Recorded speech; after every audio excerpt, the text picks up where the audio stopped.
Mead for breakfast? We enjoy mimosas and Bloody Marys. Why not a little delicious mead to start your weekend morning? Our friends Ricky and Kelly from Groenfell and Havoc Meaderies in Vermont have been working on a limited edition breakfast mead for a decade, and it's here now at Groenfell.com. With a balance of coffee, maple, cinnamon, and vanilla paired with wildflower honey, it'll get your day going tastefully. And don't worry, Groenfell breakfast mead comes in 375 milliliter bottles, so you won't feel like going back to bed. Look for breakfast mead for a limited time at family-owned and operated Groenfell.com. That's Groennfell.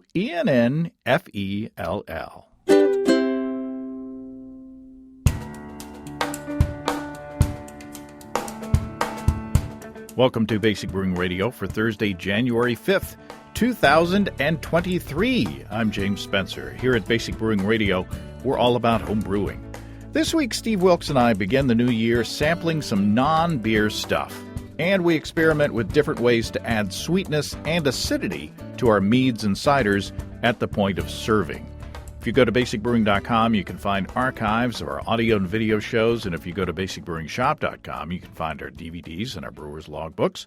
If you want to support us financially, check out patreon.com/basicbrewing. And many thanks to everybody who's helping out in that way. If you go to patreon.com/basicbrewing, you can see a long list of stuff that you can access if you sign up as a supporter. I hope you're having a great 2023 so far. I sort of went into hibernation mode over the holidays after traveling around with the family. Both of our kids are college graduates now, which is mind-blowing. We got to visit with family and friends and sort of hit reset for the new year. We got some fun stuff already planned for the new year, and we're looking forward to more fun here on the podcast. Speaking of podcast fun, if you follow Brewlosophies going on, you already know that there is now a Brewlosophy YouTube channel. Marshall shared some of their plans for the video side of things with me when we talked before, but asked me to keep it secret, so I did. So look forward to yet more information and inspirational things from Brewlosophy on YouTube. Matt Giovanisi, speaking of YouTube folks, Matt Giovanisi of Brew Cabin is on YouTube, is sending me some of his triple that he brewed following our conversation on this show about how to formulate a recipe for that style, and I'm really looking forward to tasting that. One of my favorite quote-unquote styles, even though, Belgians might get angry for calling it a style. I've challenged Matt to start thinking about a lager for the next recipe development episode that we're going to talk about. Matt suggested Italian Pilsner, coming from a guy named Giovanisi. You might, see that coming, which to me sounds like an excellent idea. The reason I want to do a lager is I've got some pouches of L25 Huga from our friends and sponsors at Imperial Organic Yeast. Huga is a Northern European lager yeast famously used in Pilsner-style beers that complements significant hop additions. Clean and crisp with a very light sulfur profile. I think Huga would do well with a nice Italian Pilsner. I've got empty kegs and an empty kegerator going into the new year that I'm itching to put to work, lagering a really drinkable beer for the cold months ahead. Usually, I make a starter when brewing lagers, but I'm planning not to because in the past, a fresh pitch of Imperial yeast did just fine straight from the pouch without a starter. In fact, say it with me, my stir plate is dusty because I don't use it anymore to make starters for moderate gravity 5-gallon batches. And, at least with ales, my airlocks are usually bubbling before bedtime. With cooler fermented lagers, it's usually before breakfast instead of bedtime. I'll let you know how it goes with the next batch. Ask your local homebrew store about L25 Huga from Imperial Organic Yeast and check them out at imperialyeast.com. Now, I have to admit the reason for this episode is kind of selfish. I wanted to get together with Steve and drink some tasty things, and recording it was a good excuse to do so. So I hope you have as much fun listening to this as we had recording it. Steve Wilkes, welcome to the beautiful, sunny patio. It's a really nice day in Northwest Arkansas. It sure is. And I wanted to get together. You've been you've been making a whole lot of stuff lately, and a lot of it is non-beer, and I've got a couple of non-beer things, and I thought we could get together and just do a little tasting and talk about our experiences with this and why we brew non-beer stuff. Because I posted a video today about your Mead back sweetening experiment. And one of the comments was, "I'm not a Mead guy, but I watch this anyway," because I guess he likes our videos, but which I appreciate that. But so, what draws you to making mead and wine and cider and non-beer stuff? I mean, are you of a split mind? It seems like you brew about half and half, or make about half and half. Yeah, I guess so. I've just always been as intrigued with wine, and then moved on to mead, as I have been with beer. I'm kind of an all around lush. I just really don't care. You're indiscriminate. I'm indiscriminate. No, I find the process of fermentation interesting, and beer is part of it, but it isn't, for me, it's not the end all be all. So, and I find that there's I don't know, mead is actually very easy to make. Mm-hmm. So the production day, the brew day, is actually much simpler than making beer. Generally, I mean, of course, I'm comparing, say, all grain brewing with all honey mead making, but basically, one of them you just kind of stir it up, and the other one there's a lot more work. Yeah, I mean, mead is less forgiving than beer. Mm-hmm. I think you can make a pretty good beer by not following some of the rules and things like that. Whereas mead, if you don't give the beverage the proper amount of nutrients for the yeast to eat, you could come out with some rocket fuel or something that's under attenuated, or it seems like it's a lot less forgiving. It's more simple to put together. You're right, but if you don't cross your T's and dot your I's, you can wind up with an expensive taste bunch of something that doesn't taste good. Yeah, for sure you can. Yeah, it's not cheap. I mean, honey's definitely not cheap. But I don't know. I guess it's just kind of the romantic in me as much as anything. I'm just drawn to the idea of honey and perhaps some other ingredients. For instance, I brought today an elderberry mead that is just now kind of at drinking stage, and I'm just kind of fascinated with particularly with the idea of local fruits, and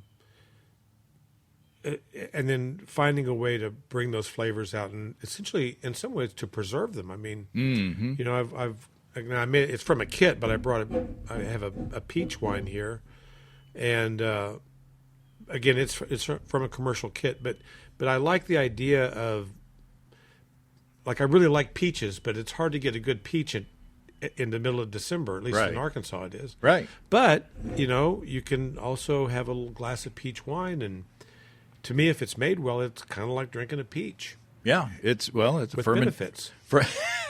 Peach with benefits. Where's the emoji for that? You don't want to know.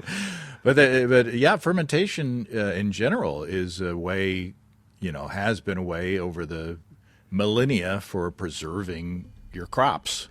Yeah, for sure. Well, I know that, we're both into like making our own sauerkraut. Mm-hmm. I just canned some sauerkraut yesterday, and I just love this whole idea of, starting with very simple, the way nature gave them to us, ingredients, and then enhancing that product, and in this case, preserving it, whether it's sauerkraut or it's mead. It's both fermented. I mean, even beer is preserving grain. Sure. Oh, absolutely. Yeah. So it's saving that energy. It's saving that nutrient in a form that's available to you kind of from now on, as long as it's taken care of. Yeah.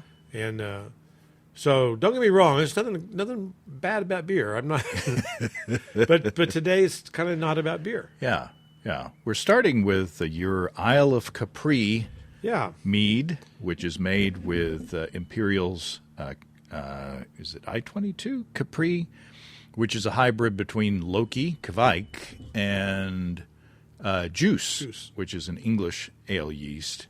And I take it it's a pretty simple recipe, but it's way good. Well, I made a 3-gallon batch, and with 6 pounds of honey, of just a good quality wildflower honey. I used the blend. What do they call it? I can't. What did you say? The hybrid. Yeah, but they have a name for it. Capri.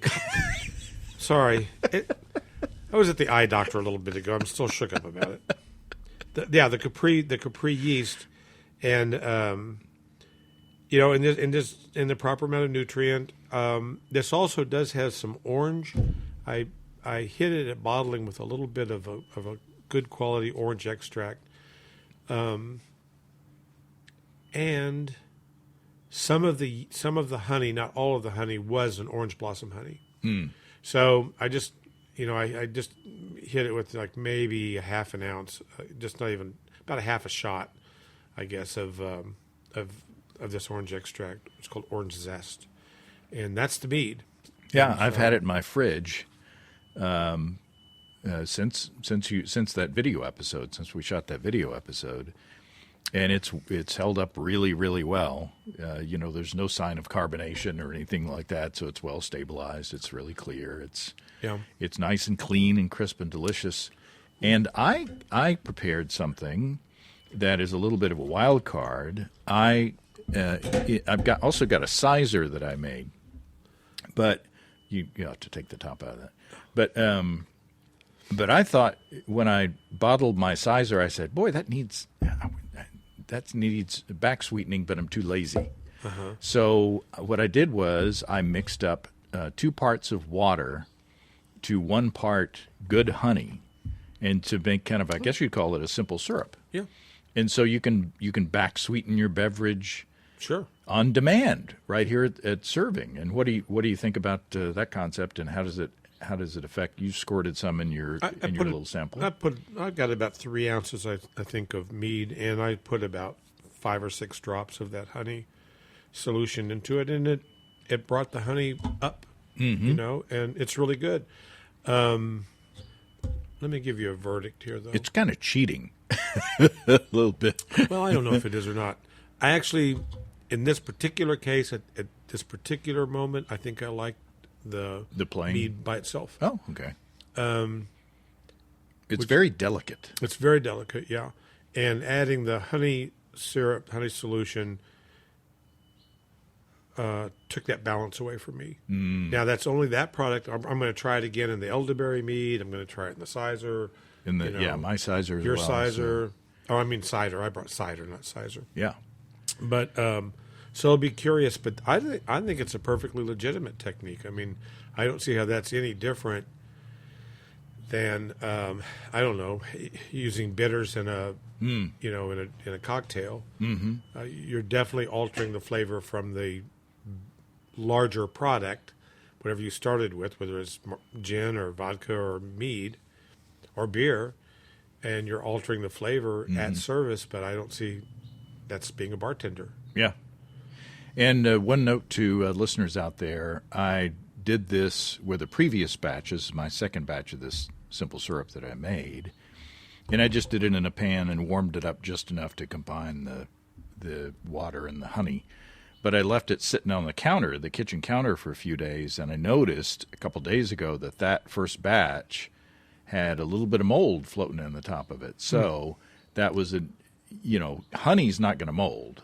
Right. Because it's just got too much sugar. When you dilute it that much, 2 to 1 water to honey, it I don't know what you'd call that the sugar content or whatever, but the bricks. It's not diastatic. There's hydrostatic maybe. Anyway, it can ferment and it can mold. So I'm keeping this in the fridge, and I think Susan could probably use it for her tea. Oh yeah, that'd be a nice Yep. nice way, and it's a nice way to add honey flavor to something without. Honey is pretty sticky and messy. This I've got in a little plastic squirt bottle that I got at the local Walmarts at the grocery store. But yeah, I think this is really good. I'm curious for you to try my Cider. well let's do that. And I could. This is it. I'll open it up, and it may or may not be carbonated. I've been having trouble. I think my little carbonation, my little fermentation room is a little too cold because I've had some things refuse to carbonate properly. But I'll let you pour that while I find my details of my brewer's logbook here. This is Cider. I made this on the day before Halloween. It's got a couple bubbles in it. So it's supposed to be carbonated. Yeah, I primed it. Okay. It is a 2+ gallon or 8-liter batch. I used, and what I did was I started with a quart of honey, or a quart of water, and I warmed it up, and then I added the honey, and then I just added more water until I got to the starting gravity that I wanted. Right. Because I don't have the you could probably just figure it out, by the seat of your pants, what the starting gravity was going to be if you added a certain amount of honey with a certain amount of water. But I wound up with, oh no, not water, apple juice. Yeah, okay. This is a Cider. It's got nothing but apple juice and honey in it. Right. 2 gallons or 7.6 liters of 100% Musselman's 100% apple juice, which is probably not the best thing to make Cider out of. But I bought my ingredients too late. I was going to get the fancy apple juice that you got, but I missed it here at the local store. So 2 gallons or 7.6 liters of that 100% apple juice, not from concentrate, and 3 pounds or 1.4 kilograms of honey. That is, on the label it said "quote unquote" local honey. It's out of Little Rock, and I used 19 grams of the omega proper nutrient that we got at the homebrew con. I used Imperial A40GF bubbles, original gravity 1083, final gravity 0.998, so it fermented down. The original gravity of the apple juice was 1046, just for. And I tinctured it up. I put 1 milliliter of vanilla extract, 2 milliliters of oak tincture, and 1.5 milliliters of cinnamon tincture. So I'll be curious to see if you taste that. What do you think of this? It's good. It's a lot stronger than my Isle of Capri mead. Ooh. It's got a little bit more kick. It's a little warming. The mouthfeel is definitely pretty big. It's got a lot of body, I guess is what I'm saying. It's 11.2%. I don't know if I can remember if I said that. It's pretty big. My Isle of Capri was about 10. Yeah, it's thicker. Yeah, it's thicker. It's more viscous. And I wonder if part of that is the vanilla. Maybe. It's certainly very good. I'm glad that we went with my Isle of Capri mead first because it's so much lighter and more delicate. Yeah. I think if we had started with this and then went to the Isle of Capri, we made a good choice in how to drink these. Mm-hmm. I don't necessarily get any one particular flavor component like, oh, that's oak or oh, that's vanilla. I do get the vanilla now that you told me. I mean, I'm not sure I would have gotten it before, but it does have the way that vanilla kind of pulls things together and kind of rounds flavors off, I think. So I can kind of tell that that's in there, that's in there, so I'll attribute that to the vanilla. And then the oak, I think, maybe just adds some body and some structure. Rounds it out a little. Rounds it out. Maybe. And I don't get any cinnamon at all. I don't get any cinnamon. No, I don't get any cinnamon. But you know what? It's one of those things that if it wasn't there and you could do a side-by-side, you would be able to tell the difference, I'm certain. Yeah. But I can't taste it and go, oh, you put cinnamon in that. I spiked it with a little bit of the honey sugar stuff. I don't know what you call it. A simple syrup. Yeah, simple syrup. You put considerably less. Did I? Than I did. I gave it a good squirt, but you do what you do you. Well, and this came out of a 12-ounce bottle. And I do wonder a little bit in that you used a priming tab, and it's not carbonated. It's a little. It's a little carbonated. It hissed a little bit. So I just wonder how much, if we're getting any sugar bite from that carb tab. Yeah. At this point, and I don't know the answer to that. That's a good point. When I bottled it, it was a little harsh, but I'm not getting that. And that's one reason why I wanted to put like the oak and the vanilla in there, especially the vanilla, to kind of round that out a little bit, because there's not much there's not much depth to that Musselman's apple juice. No, it's pretty much a one note samba. And whereas the apple juice that you used, it's got sediment. It's like unfiltered. Yeah, it's just the squeezed stuff. You want to drink it. You don't want to eat it with a spoon, so you get every bite. That's right. But I think it turned out pretty good. No, it's good. I mean, it's not stellar. It's not something I would enter into a competition or anything, but it's certainly drinkable. It's very drinkable. It's a nice warming example of a Cider. It's very luscious. I would call it luscious, as opposed to my Isle of Capri, which I would call delicate. Yeah, exactly. This is more lush. It has much more mouthfeel. It's much more viscous. It's stronger. It's warming to me, almost like a brandy would be warming. Maybe not quite that strong, but and the apple character does come through. Oh yeah, and it definitely. I get apples. I get honey. It's definitely good. I mean, there's nothing wrong with it. We're just kind of comparing. So good job. Yeah, and maybe that's a good cue. Thank you. We could move on. Like the next one that would make sense would be to try my cider. Yes. In that it's also made with bubbles. It was the same bubbles shipment. Mm-hmm. And I used the proper nutrient, or the omega nutrient. And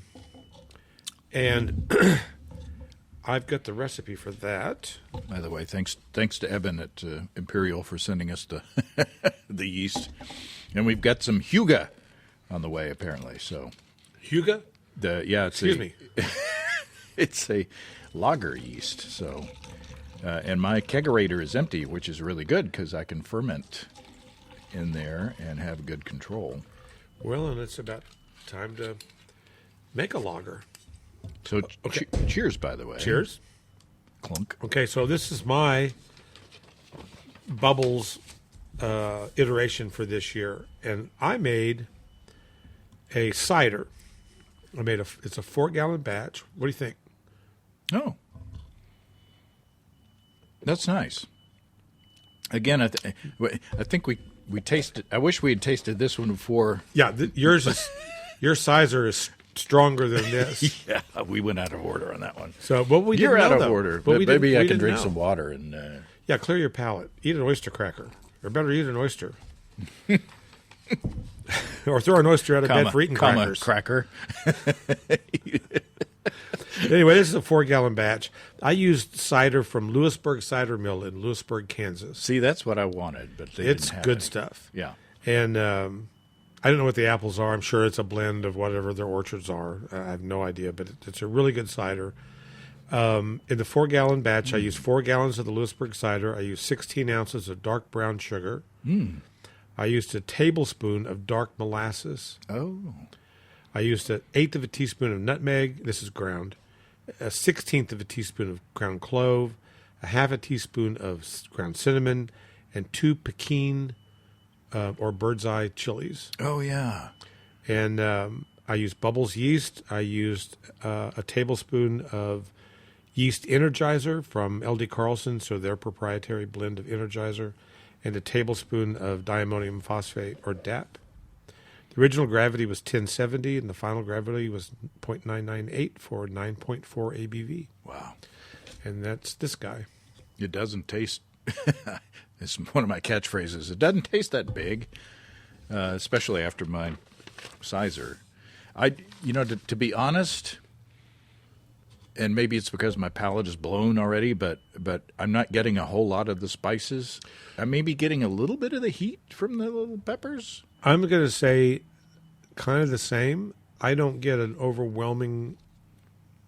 It is definitely spiced. When I drink it, that's a spiced cider.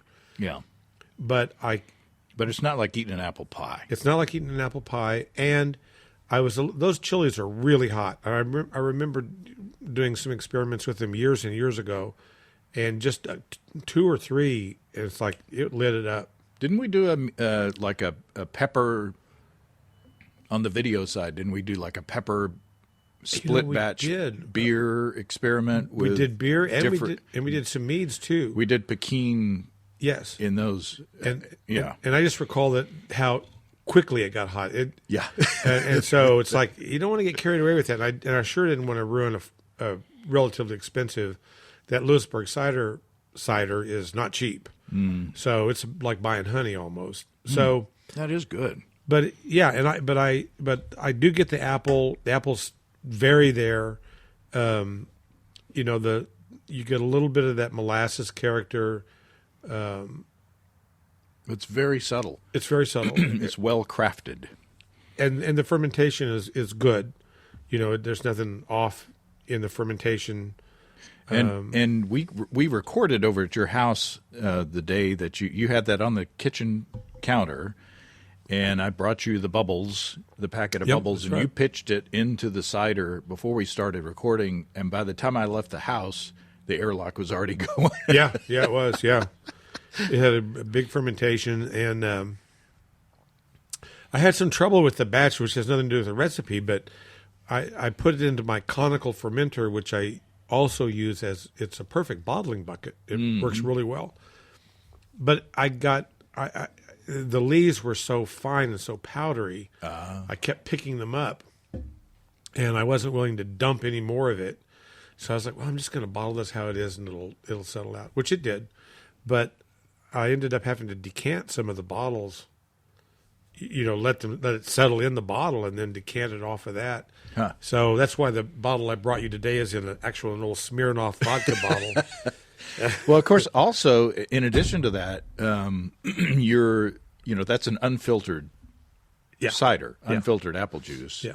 So I'm sure that had a lot to do with it as well. Oh, sure. Now, of course, I did use pectic enzyme in it. Oh, okay. So to help break it down, but the brown sugar, the molasses, just that little bit of molasses, I'm sure added a bit of color to it. I was surprised that it didn't drop as bright as I expected it to, and I did use Super Clear, which is the 2-stage, liquid fining agent. Mm-hmm. So I did use that, and it wasn't as clear as I thought it was going to be, but it's certainly attractive, and it's a golden hue, and I don't got a problem with it.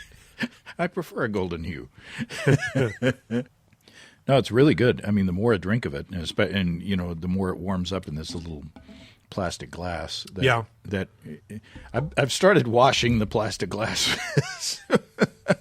Plastic cups. I don't blame you. Just because I just feel guilty about using something for 2 minutes and throwing it away to last in the landfill forever. But yeah, that's what my first girlfriend said to me. I used you for 2 minutes, and now I'm throwing you in the landfill. Throw you away. I'm through with you. I'm through with you. Well, that was good. Okay. And what did you dosed it with a little bit of... I just did, and it popped the honey up a little bit. I like it as good. It's a little bit different. I don't know that I like it better, but I like it.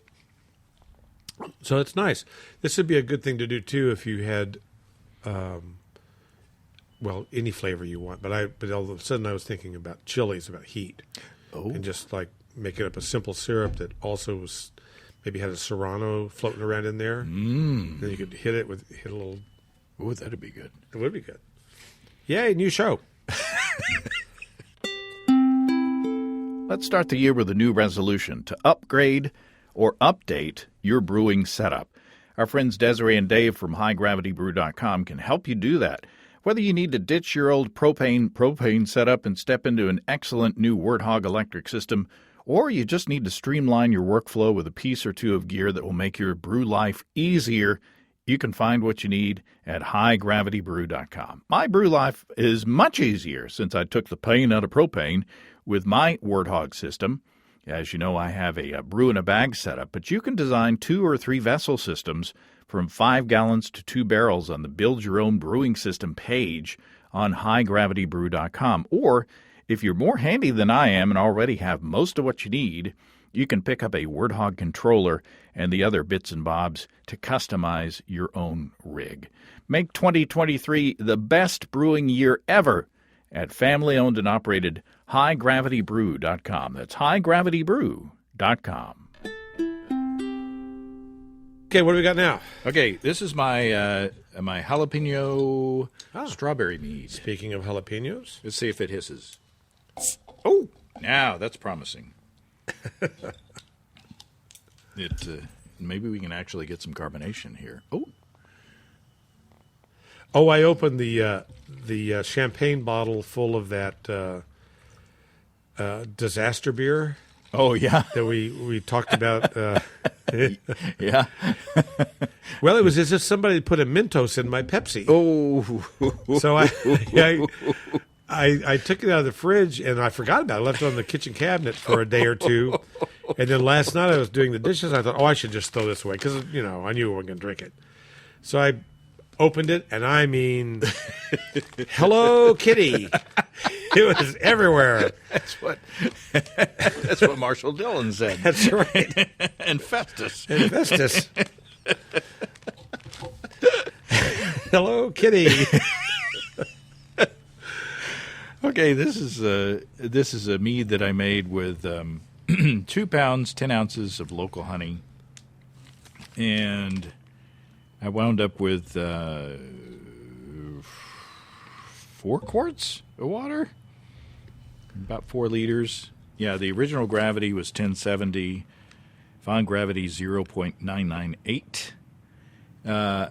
I used 5 grams of that proper nutrient from Omega. The yeast was USO5. I used a whole packet of that. So my final gravity my ABV was 9.5%, and then I added 2 taste jalapeno and strawberry tincture. And we tasted this on the video side, and we were just like over the moon. And I'd be interested to think or to hear what we think about it now. It's very good. It hasn't. My opinion of it hasn't changed. From my memory of it, I think it actually has more flavor, and I think it's a little bit more pulled together now. So, time in the bottle.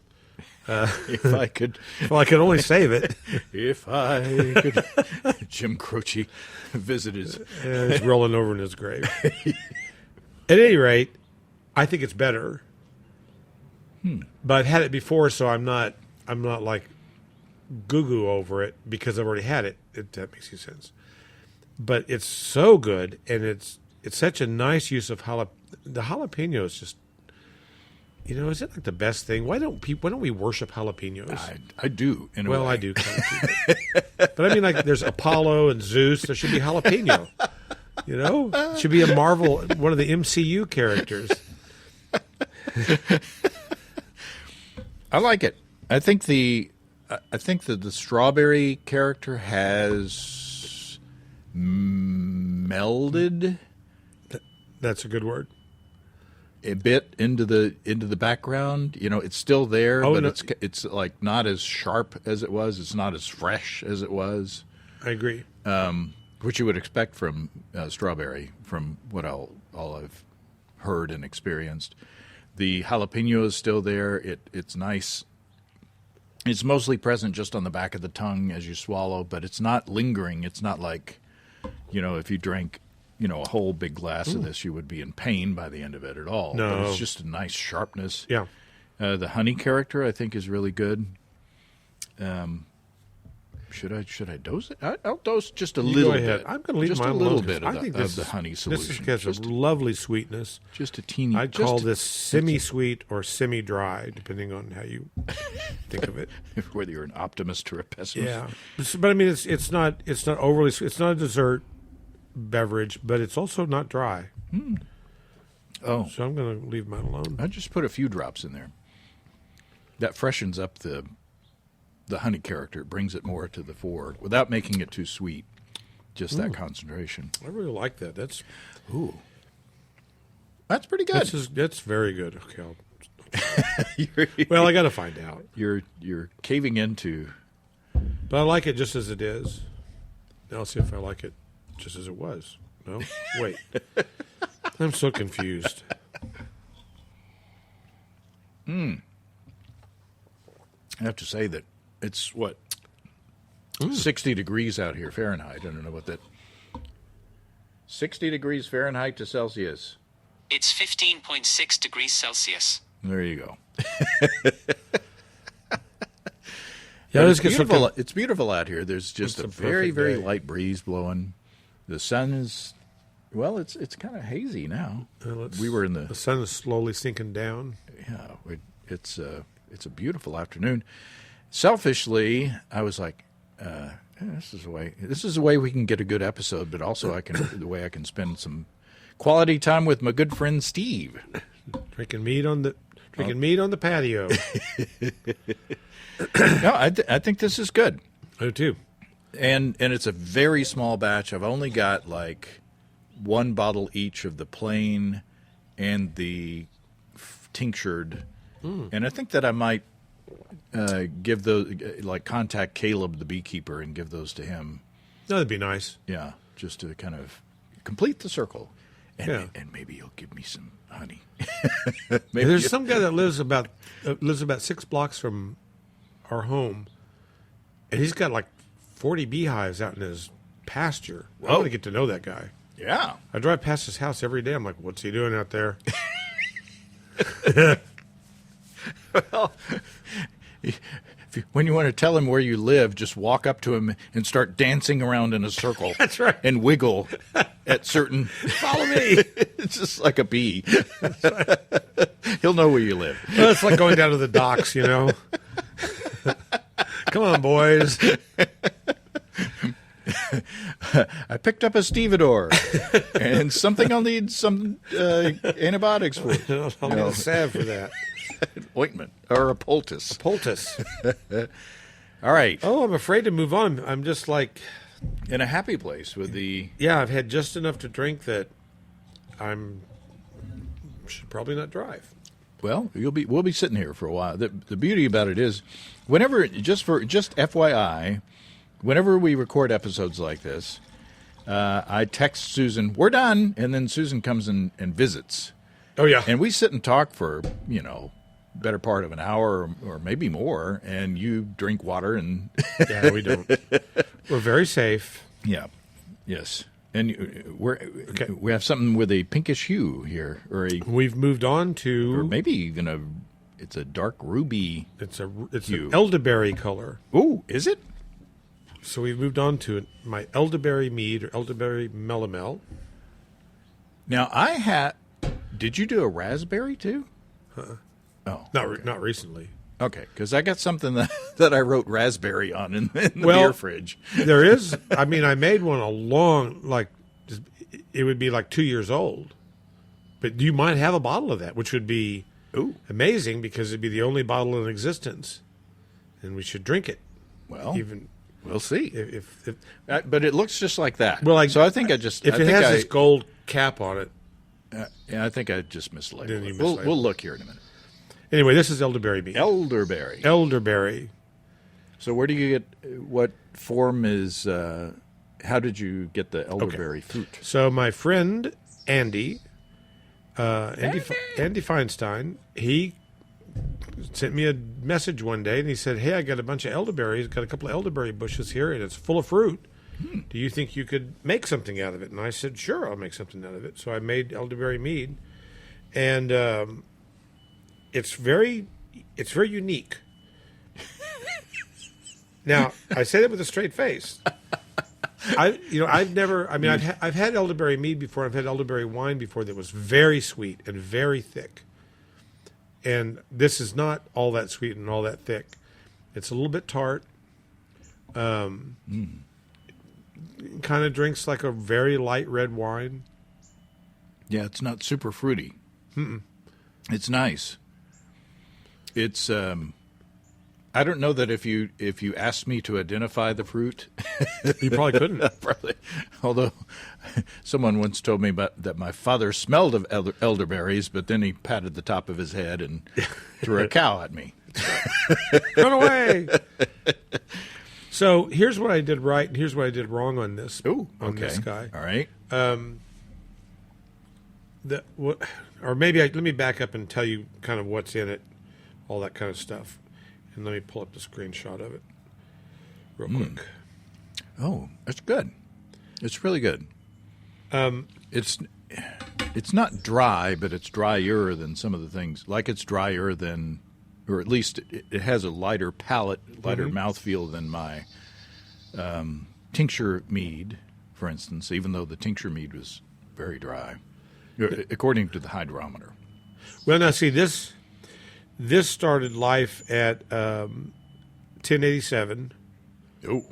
And then it finished life at like 1.0. So there's 12 pounds of honey in a 5-gallon batch, and 2 gallons of fresh roadkill elderberries, Arkansas elderberries, that my friend scooped up and brought me in a big pan.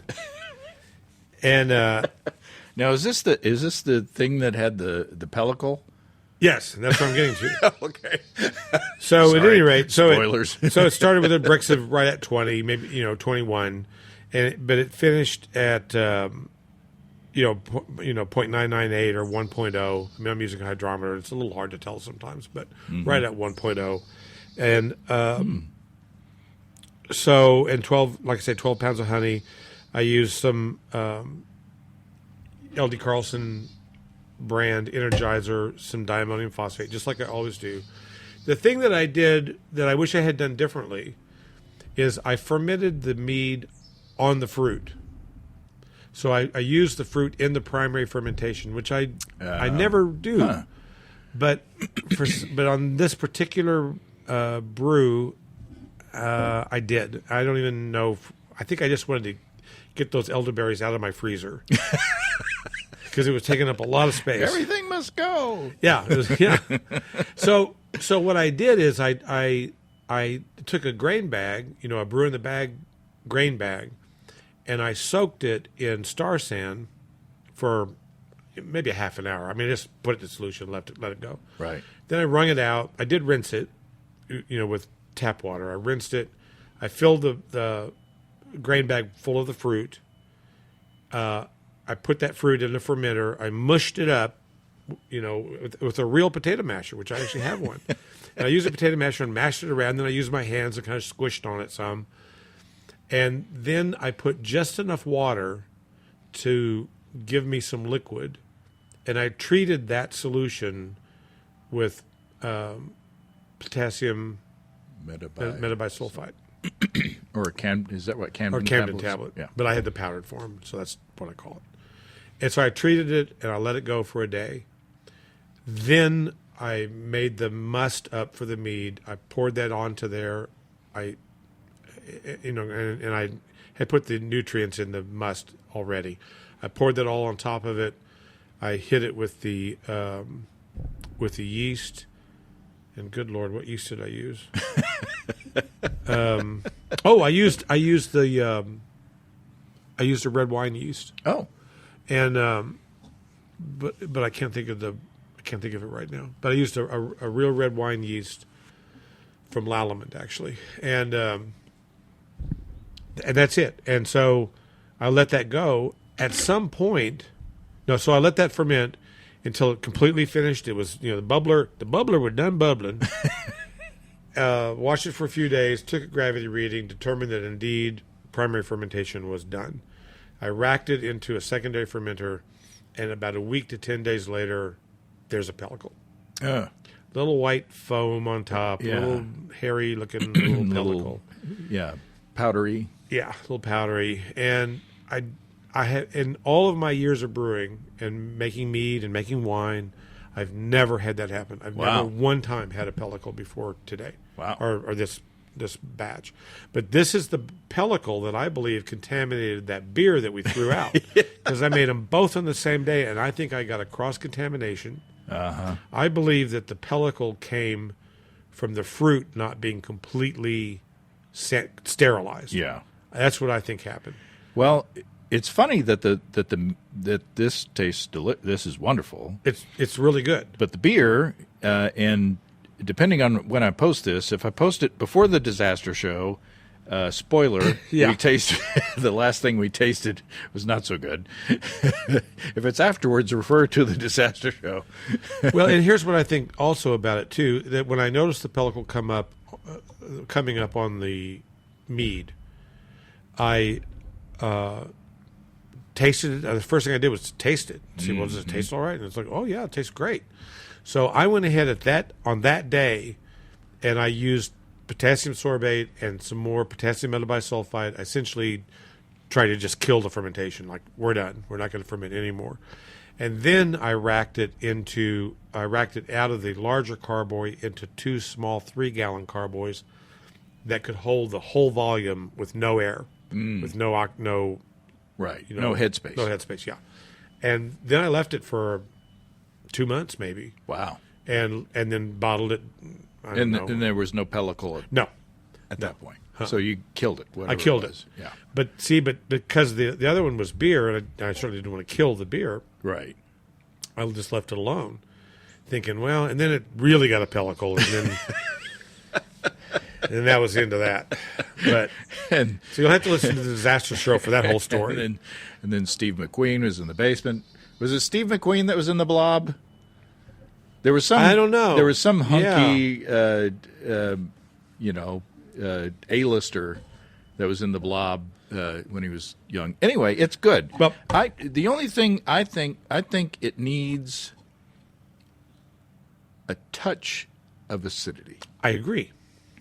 And this is why I'm too lazy to get up. But if I were to go into we have some like real lemon juice. I just wonder if, just like a drop of real lemon juice in the same way we're like spiking with sweetness and honey flavor. I'm wondering if you just like a couple drops of real lemon juice.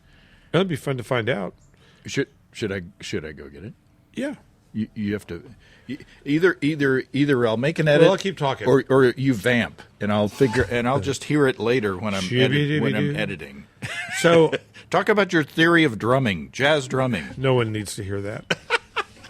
I'll be right back. Okay. So on this elderberry mead, I agree with James. I think it's a little flabby, and a little acid blend would have helped that out. So I guess we're going to find out. We're going to fake it with some lemon juice and just see what it does to it. I think it could have used a little bit of that. I also think that on this particular mead, it would have been nice to have treated it with some oak as well. So that would have been good. And then finally, I wish that I had resisted the temptation to ferment the fruit with the must. I wish I had made the mead first and then racked the mead onto the fruit. I would have gotten a much jammier, a bigger fruit flavor. I think the fruit flavor is not as pronounced in this as I would like it to be. It doesn't mean it's not there. It doesn't mean it doesn't taste good. It's perfectly good mead. But I always advocate, I always tell people to always put your fruit on the secondary. You get a better flavor. And I didn't follow my own advice. And there you go. Sounds like you actually talked about the subject. I expected you to like go off the rails. Well, okay. So So we're going to do this. So what I need some more.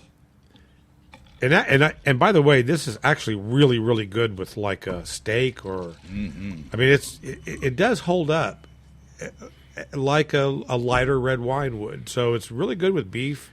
So what I've done is I've gotten the real lemon, 100% lemon juice from concentrate, and I put it in a cup, and we've got the little plastic pipette here so that we can like actually dose it with just a couple drops. I'm doing 3 drops. That's why I did 3 drops in about. Was that 2 ounces Couple or 3 ounces, ounces? yeah. And it definitely changed it. For the better. I'll let you decide. I'm going to put a couple more drops. Yeah. 3 more drops. I'm not sure if it's better or not. I like it that it made it a little sharper. It put a little edge on it. I think it brings out the fruit. Well, that's now I'm going to do the 6 drop. The 3 drop didn't bring out the fruit. Bring out the fruit. Oh yeah, Yeah. yep. I like that better. Yeah. Just a little acid. Well, That's what Timothy Leary used to that's say. what that stamp was that I gave you earlier. Here's my brother, really Leary. So we have a result at the end of the show. There is something useful in addition to the recipes and the conversation and all that. You can fix things at serving time if they're not sweet enough, or if you want to boost the honey. You can make a honey. Dilute some honey and put it in a little squirt bottle, and then serve. Apply that at serving time. And if you're, that's a chickadee. Chickadee is mad at us for adulterating these meads. Excuse me. I just knocked over a little bit of the cider. And it went right through the table. Yeah. Okay, and some ants. and if stand to deliver. And if your mead is a little just a teeny bit flabby, I'm not saying take it as it's. Right. It was good, but it just needed to be a little sharper. You just put a few drops of lemon juice Actually, at serving time, and it makes it better. so yeah, I mean, that's part of the cool things about our hobby is that it's a hobby, and you make something and you want it to be as good as you can make it, but you maybe didn't think of putting this in or doing that, and so we'll fix it in post. Yeah, as opposed to throwing the whole batch away, or being pissed, or being angry because you didn't. Scoob, Yeah. zoinks, Or being upset because you didn't make the thing that your mind tried to make. right. And that I when I had the store and customers and some customers were like the thing that they enjoyed the most about the hobby, I think, was kind of hitting the marks. Mm-hmm. And there's nothing wrong with that. But if you don't hit the marks and you're angry about it, you end up throwing away a perfectly good beer or mead or wine or whatever. Maybe you can fix it. Maybe you can fix it. There you go. And then learn from that. So on this now, one reason why I didn't use any acid in this elderberry mead was because elderberries are very tart, and I wasn't going to sit and pick through 2 gallons of elderberries, which are about the size of a pinhead, to pick out the ones that are just right from the ones that are not quite ripe. But there's just no way. So I shook them off the stems, and that's it. And I thought, these things are pretty darn tart. I'm going to leave it alone. But it would have definitely benefited from some acid blend, and I think it would have benefited from a little bit of tannin and maybe a little bit of oak. Yeah, or one or the other, or maybe both. I'm well, not sure. Got some oak tincture inside too. Well, we can try that, but off mic. Yeah. So, all right, everybody. Was that enough? Yes. You may go now. I may go now. I'm through with you. Your father smells of elderberries. Your mother was a hamster. What's your favorite of today? Just today. I kind of like the one that we started with. Me too. That's my favorite. The Ale Capri. Ale Capri. It was just nice and simple and delicate, and It wasn't doctored up. it was There was no flavors added. It was just pure, just like lightly flavored mead. It would go great with like a chicken pasta. Oh, man. Oh, now I'm hungry. Okay, not going to eat. But yeah, That was well done. Well Yeah. done on everything. I mean, everything we tasted here today, there was not a clunker in it. No.